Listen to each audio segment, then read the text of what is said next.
রোজনারা গেছে আমরা আমরা যারা ব্যবসা বাণিজ্য করি এখানে সবাই আজকে 15-20 বছর ব্রিটিশ সরকার আমল থেকে এবছর খুব শান্তিতে ব্যবসা বাণিজ্য করছি। আমাদের এই যে সাবেক কাউন্সিলর মোহাম্মদ মামুন সাহেবও এই তিন মার্কেটেই উনি ব্যক্তিগতভাবে আমাদেরকে নির্দেশনা দিয়েছে, পরামর্শ দিয়েছে এবং সহযোগিতা করছেন।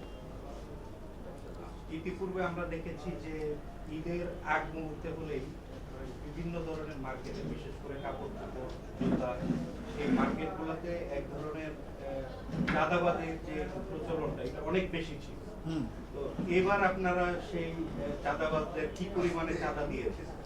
এবছর আসলে আমরা যারা ব্যবসা বাণিজ্য করছি আমরা এই পর্যন্ত একটাও কারো চাঁদা দিছি না। আর বিশেষ করে আমরা যারা ব্যবসা বাণিজ্য করি আমরা সবাই সবার সাথে আলোচনা সাপেক্ষে আমরা অ্যালার্ট ছিলাম।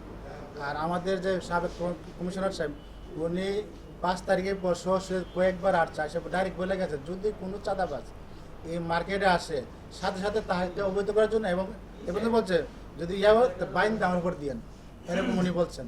এই জন্য ইনশাল্লাহ বছর আমরা যারা ব্যবসা বাণিজ্য করি সবাই শান্তিতে সুন্দর ব্যবসা বাণিজ্য করছি। আইনি সহযোগিতা কেমন পেয়েছেন? আইনের সহযোগিতা আমাদের প্রয়োজন পড়ে নাই। এমনি ওসি মহোদয় আমাদের 3 মার্কেট যারা দারোয়ান আছে সবাইকে নির্দেশনা প্রদান করছেন উনি। এমনিতে যাদের কোনো গ্যাঞ্জাম বা কোনো চাঁদা আমাদের কাছে আসেও না। আর আমরা যারা ব্যবসা বাণিজ্য করি সবাই অ্যালার্ট ছিলাম। হ্যাঁ ওসি মহোদয় আমাদের 3 মার্কেটে 8 জন করে পুলিশ তো দিছে নেই, আবার